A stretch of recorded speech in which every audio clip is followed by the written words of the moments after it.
Hello, YouTube. It's your boy Kos, and happy Easter. Um, today,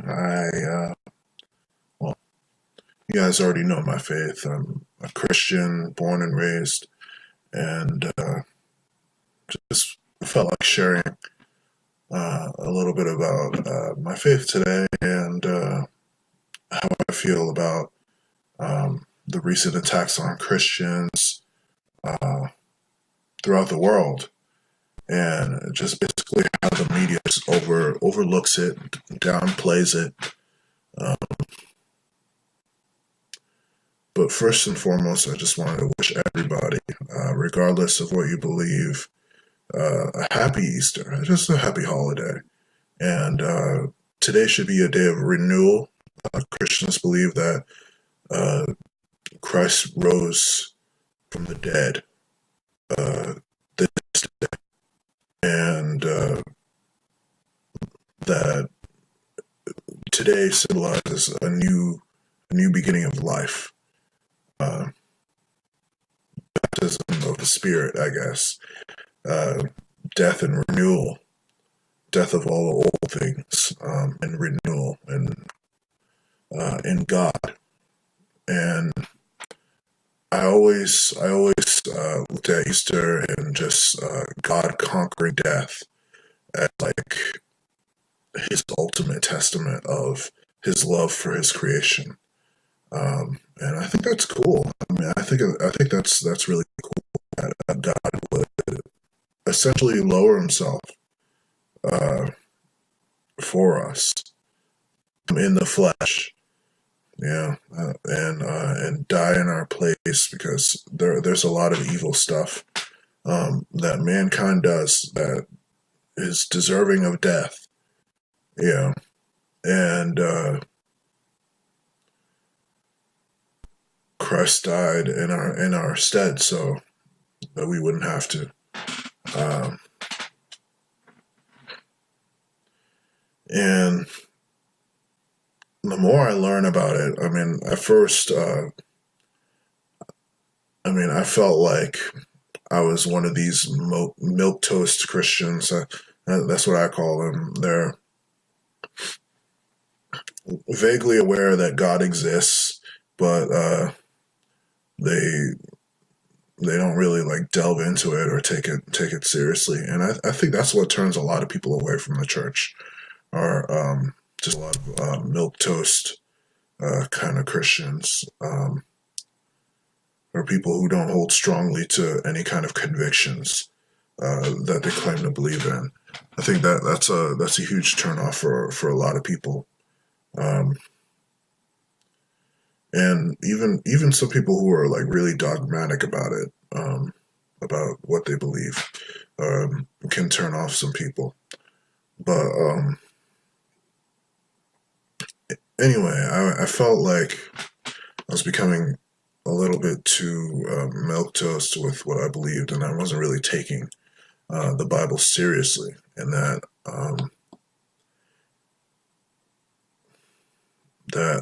at some point I just was like, yeah, I know the basics of the Bible, know what I'm supposed to believe, but I didn't actually like feel a connection to it. I didn't actually see the significance of like what, or the meaning behind, you know, what Jesus' sacrifice meant for the world. Um, and that, God wanted us to spread His message across the world. That His message was no longer just for the Jew, but for every nation out there. Um, every social status, slave or free, that God loves you. And one of my favorite verses is in Galatians. Um, yeah, where it says like Christ came for slave and free, and um, people of every tribe or whatever. And it's a beautiful faith, and it's unifying. Um, and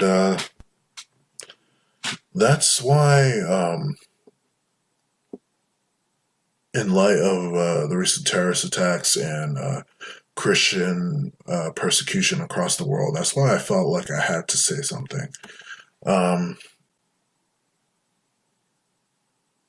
and I'm not sure if any of you have heard, but the UK has had recently denied asylum towards a girl who had been a Christian refugee who had been persecuted because of her faith. Okay. Um, in in Iran, I guess they yeah. Well, it's a theological state, so theocratic. So that means Sharia law compliant, and she just didn't want to take it anymore. And I remember seeing the videos a while back and just how heartbreaking that was. Like that the UK would turn away someone seeking refuge from someone trying to persecute them. Like, really? And they're the country we get our values from in the US.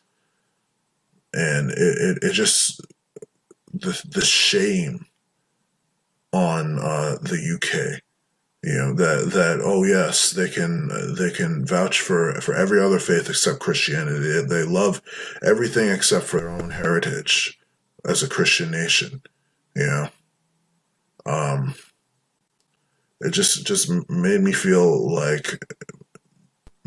bad for them. Made me almost pity them that they'd abandoned their heritage so much. And I find it especially funny, like people like Theresa May. Speaking of her, um,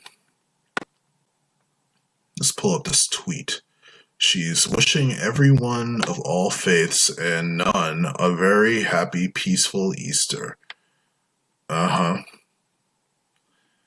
Virtue signaling again, just like the PM of New Zealand. Um, and this guy accurately says hollow words, to which I respond, especially after this, referring to her, to the denial of an application for asylum for the Iranian woman being persecuted, and who had converted to Christianity and was seeking asylum. So, I mean, I just find Theresa May the biggest appeaser, the biggest hypocrite and spineless loser I've ever met, and that's putting it lightly. For millions of Christians in this country and around the world, Easter is a particularly special time when we remember the powerful message at the heart of our Christian faith. Our a message Christian of hope, faith, okay. Of the resurrection of Jesus Christ, when we can look forward to a new life in Christ. On Sunday, I will spend Easter as I do every year, giving thanks in church. But for many Christians around the world, such simple acts of faith can bring huge danger. Churches have been attacked, Christians murdered, families forced to flee their homes. That is why the government has launched a global review into the persecution of Christians. Well, thankfully, she's doing something, right? Stand up for the right of everyone, no matter what their religion, to practice their faith in peace. Easter is a time of reflection, for families and friends to get together and spend precious time with their loved ones. So let me wish everyone, of all faiths and none, a very happy and peaceful Easter. Well, nice flowery words, which hold no real weight in the face of this rejection, which still really angers me, because if we're all supposed to be so loving and tolerant, then why aren't we tolerant of Christians? Just a thought. Yeah, and even in France, I feel like there is a Christian cultural revival on the horizon, but I mean, I can't see how it's going to happen, but I can sense that there's something happening, that will reawaken us to what's going on, and that we've been the victims all along. Maybe everyone else is finally waking up, because I guess in the early 2000s, when there was this whole push for secularism and you know uh, like, oh yeah, like the whole LGBT thing, and things that were basically everything against Christian values. Um, and we said, like, look, like, yeah, push for atheism as well. Like, look, all this is gonna create is a spiritual, like, basically a spiritual void, a spiritual black hole, and that's what atheism does. And you always notice that they hardly ever go after people of any other faith except us. And I mean, we just sort of have to put up with them. You know, they're just kind of annoying. Um, and that's how we view atheists. But the Muslim will, well, the fundamentalists at least, will probably just execute them, because I mean, like, they just won't have it. And got into a recent Twitter conversation about that. So, like, atheism, it only mocks religions where it feels comfortable, you know, or where it can feel comfortable to do so. And I guess we've provided them the means to do so, but now they realize that not all societies or religions are accepting of those that don't believe, you know. And I feel like the world is waking up, is waking up to the fact that, yes, Christophobia, or whatever you want to call it, Christianophobia, does exist. And it's existed for a while. But the media doesn't want to talk about it. The media doesn't want to talk about how biased they are. Even in my videos about the Christchurch mosque shooting, as terrible as that was, you know, the media was, oh yes, they were just blasting news about it. You saw it everywhere. And even here in the U.S., I mean, that's tragic, but like, what does that have to do with me in the U.S.? I mean, but like, it was everywhere,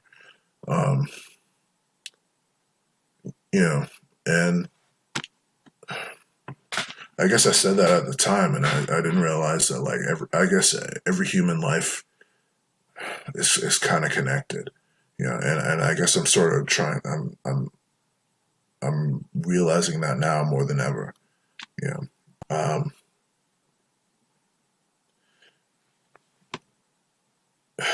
If there's injustice anywhere, I mean, I guess it's an injustice to everyone everywhere. If someone isn't treated fairly, or if someone is killed because of their beliefs. And I guess that's the conclusion I've come to over the past few months. I've done a lot of thinking about it, and yeah, it's a tragedy. I mean, I said it then, that's a tragedy, but you realize that, like, so many Islamic jihadi attacks happen in the West, but then, like, one guy with a gun decides, you know what, screw it, like, I'm gonna attack back. And then it's like the media, like, and the PM of New Zealand has this whole charade, virtue signaling over you know, wearing a burqa, or wait, was that a burqa or a hijab? Yeah, you know,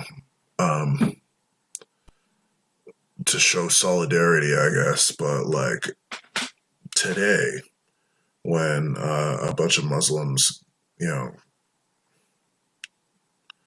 or the very same day as the Christchurch massacre, when a bunch of Muslims slaughtered an entire village of Christians, like, what was it, like 700 Christians died in Nigeria, and even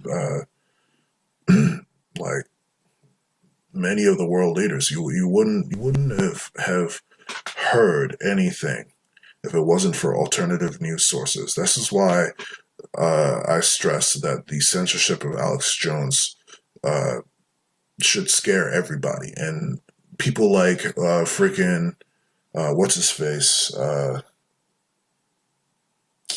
Dang, I've forgotten his channel name. Dark Synovia. Oh yeah, Dark Synovia. I'm like, dude, like this should concern you too, man. Like if they can censor him, they can censor anybody, dude. They basically deplatformed him, removed him from existence, and if it wasn't for alternative news, you would have no idea that France's churches have been vandalized. There have been attacks on Christians nonstop, Christians and Jews, thanks to their new diversity imports in the EU, and it's just really shameful to see where they've fallen. And I guess I got off topic, but after seeing just how eager the West was to deny God, and back then when I was growing up, like maybe it's because I was surrounded by a bunch of liberals, but just to be in that kind of environment with those kind of people, and just to hear like, oh no, bro, I'm not a Christian, to go to a school where they try to steal your faith, or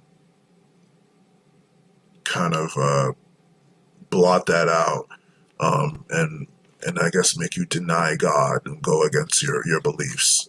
To do that, an institution is almost as bad as it's like the reverse of teaching like creationism or whatever.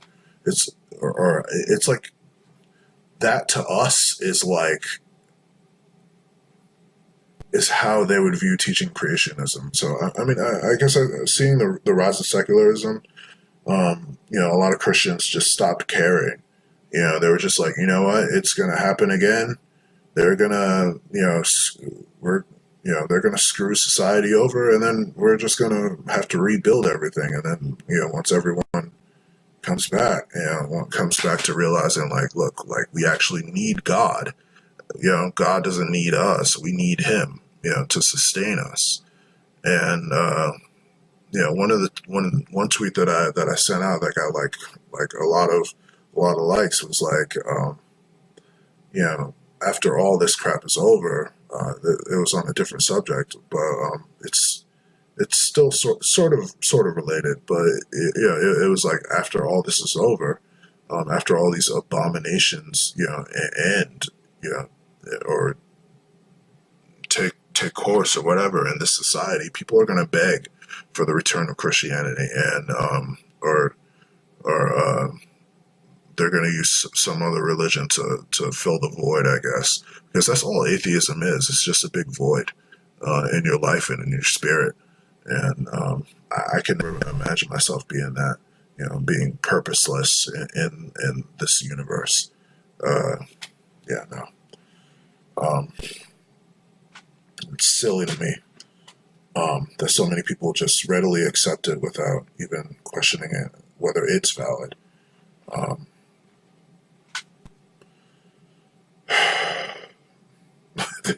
They are skeptical of their skepticism. That's the only thing they aren't skeptical of. But anyway, the recent killings, or the recent bombings in Sri Lanka today, it's just another heavy blow to my heart, and I'll be praying for the people over there, the families over there, the Christians around the world that are still being persecuted in places like China, Nigeria, all over. Yeah, and people take it for granted here. They take it for granted here, and you don't realize what you have until it's gone. And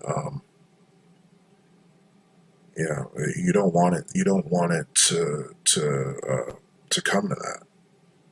Trust me, because in other places they aren't as forgiving. Uh, yeah, and of course the media is barely. The only reason they're talking about this is because they started a hashtag called Christianophobia or Christophobia, um, and they've been trying to get it trending. And I see quite a lot of posts about it, and hopefully this gets the news around because the mainstream media doesn't really want to talk about it. I've only seen one mainstream source report on it, and that's CBS this morning. I mean, maybe they'll pick up the slack and say like 30 seconds of news about it on other sites or sources or whatever, but they'll probably say mention nothing about the religion or who was persecuting who. You know, and that's just what happens because no one cares about Christians getting persecuted, but if it was like a Hindu or like a Buddhist or like even a Muslim, they're cry Islamophobic or Buddhaphobic or whatever. Yeah, but you never hear Christophobic. Yeah, or Christophobic. We're just supposed to take it, I guess. Yeah. I mean, we've been taking it for what, 2,000 years? 2,000 years, man. Plus, it's funny, and I'm kind of worried about China, but not entirely worried about China.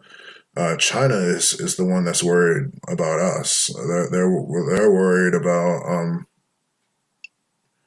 Christianity taking hold and whatnot, and you know what?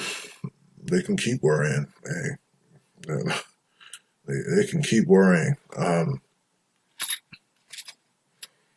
The church is not a building, and you know what? They feel like the church is here, made of stone, made of cement and wood, and it's not really. No. The church is meant to unite people, and if they don't want to be united, they want to be divided. Hey, that's just their problem. But just like every evil empire of its day, it's gonna collapse at some point, and give way to a Christian China. And I can totally imagine it happening. The beliefs that people have in their hearts, they can't be stopped, and people will stop you. People will fight you, and they're doing it to Muslims too. They're keeping Muslims in concentration camps. But the only reason I wanted to make this video was just to be real about what is going on, because the media is not being real about what is going on. They are making excuses for certain religions and not for others. Even the Christchurch shooting. Let me just show you something. Hang on one second. Christchurch shooting. First thing you see, white Christian male, Trump on crusade to create white Christian male. Of course, Trump is in the subject. White Christian male dominated national community. Yeah. Christian nationalist massacres. Yeah, after Christchurch, the world must recognize that white males are white Christian males are a problem, and it's just like they said nothing, about like this when when the Nigerian massacres happened. How many massacres do we have to have before we get a hashtag, huh? I mean, it makes no sense.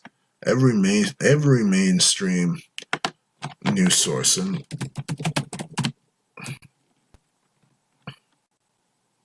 it's just like there are so many. Only like right leaning sites I saw were like, oh, like Islamic extremism and blah blah blah.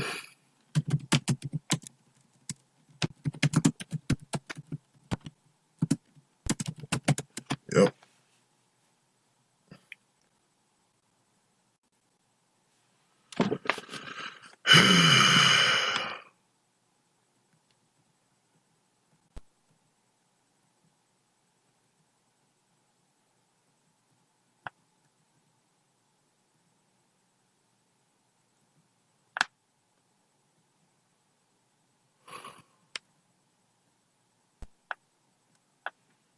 Attacks by white extremists are growing. Attackers who identify as white, Christian, and culturally European.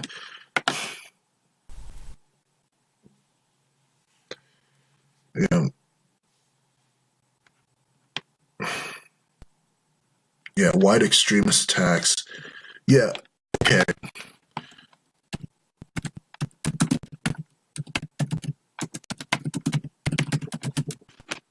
Yeah, let's see how many attacks by quote unquote Asians all across Europe have been since 2001.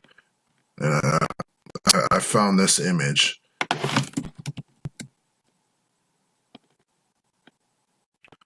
Basically everywhere except Poland.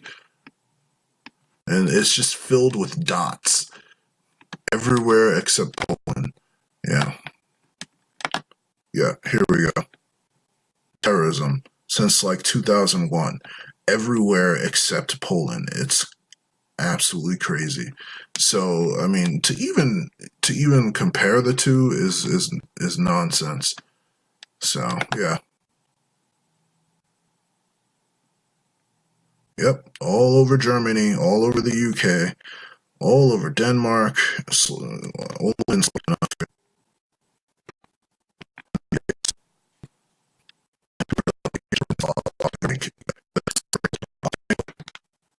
Yeah, so you see, arrested after 207 were killed at hotels and churches on Easter Sunday.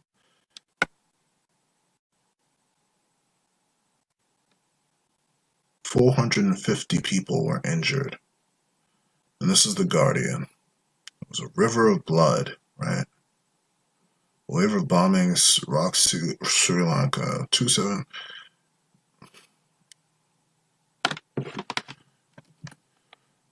Were identified and were religious extremists. They won't say which religion, though, because you can guess it. It's probably the religion of peace, right?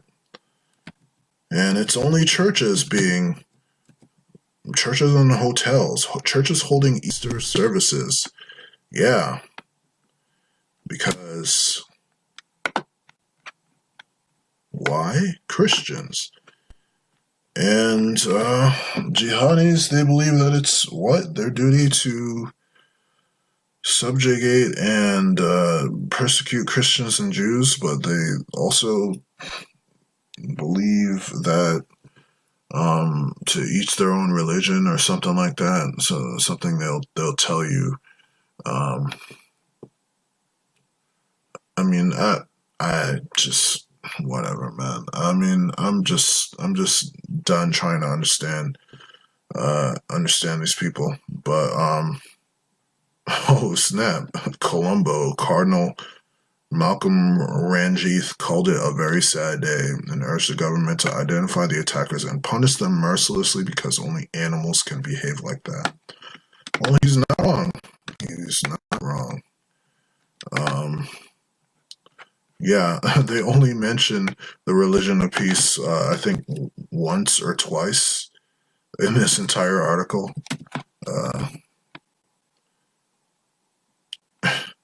And that's like indirectly. The Secretary General of the world's largest Organization of Muslim Nations has condemned the Easter Sunday attacks, killed more than 200 people. The Organization of Islamic Corporations. Headquartered in Saudi Arabia. Thanks, guys. Appreciate it. You're I guess sort of sneak admitting that this is an Islamic terrorist attack. Okay.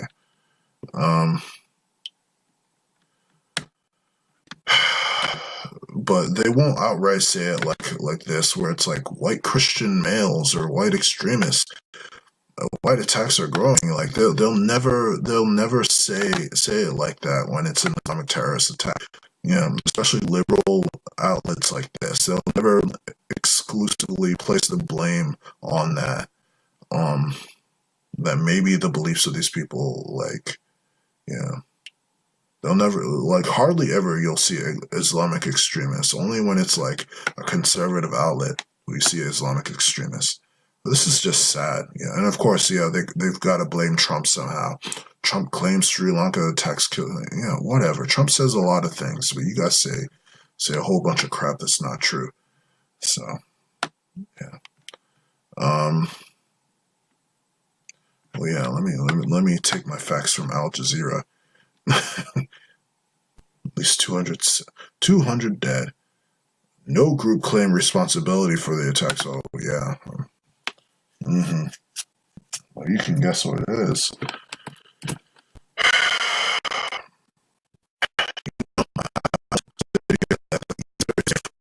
And it's a day of resurrection. And, I really have nothing to fear because I know that's my eternal soul.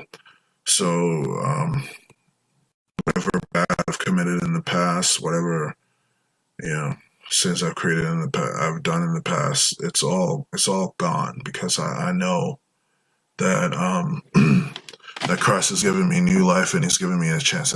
He's given me a second chance, and when He comes back, everyone is going to believe. When God comes and dwells with us, everyone is going to believe.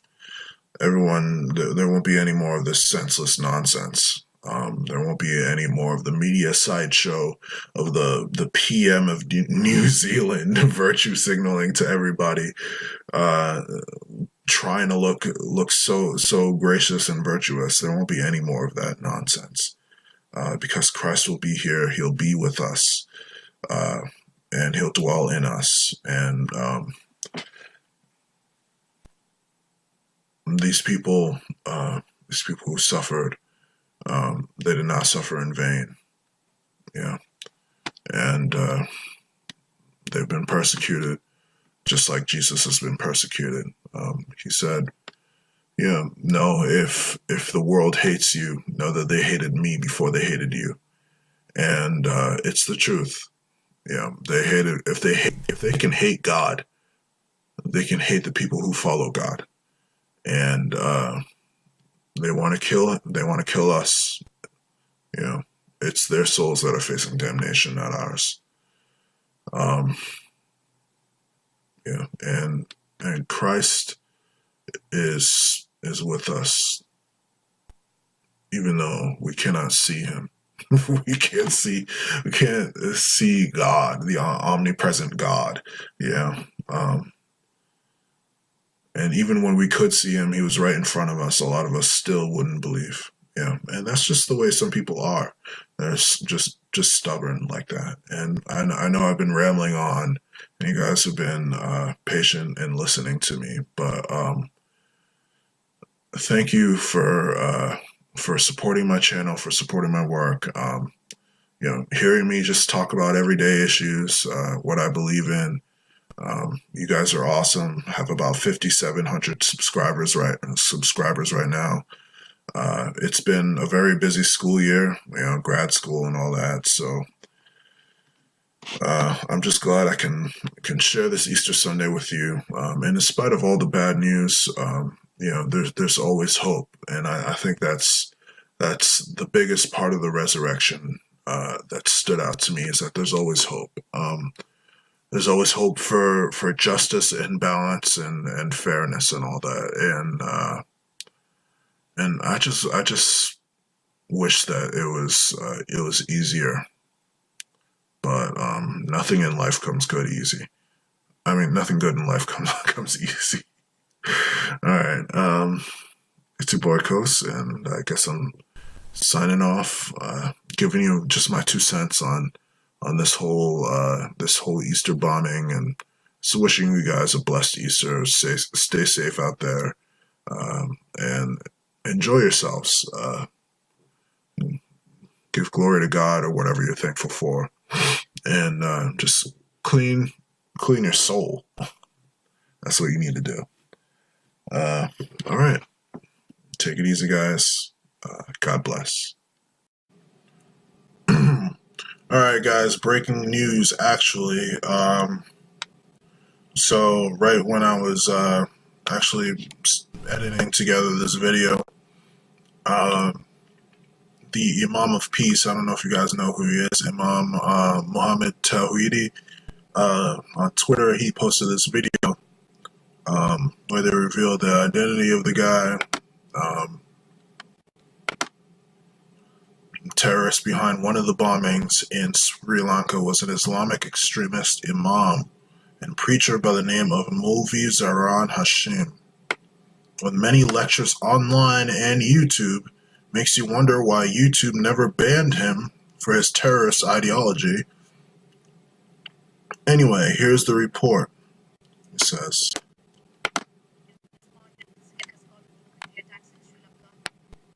well, the suicide bomber behind the attack at Sri Lanka hotel.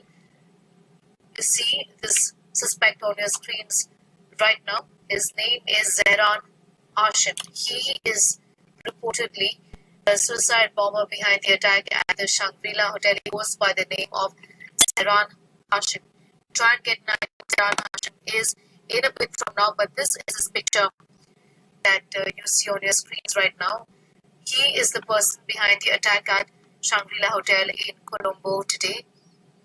Also, what we're learning is that this again via our sources within the intelligence unit, that Zehran Hashim wanted to attack the Indian High Commission also in Colombo earlier this month. 3 churches, 3 hotels. Zehran Hashim, who is behind the attack in Shangri-La. He was a suicide bomber.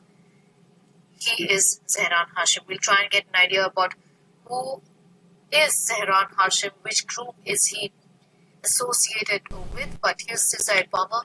In fact, we also have confirmation that there were 2 suicide bombers of the 6 attacks that took place in Colombo today, this morning. This is the man behind the attack in Shangri-La Hotel in Colombo. His name is It's unbelievable. Zehran Hashim. He, in fact, what we're learning is that wanted to attack the Indian High Commission in Colombo on the 4th of April early this month, but that was not successful. We'll try and get an idea about that as well. But Zehran Hashim is the man, the mastermind behind this attack in Shangri-La Hotel in Sri Lanka. So now we have a face to attach to this tragedy. It's your boy Kos. Happy Easter, guys. And no matter what, don't give up hope, guys. Take it easy.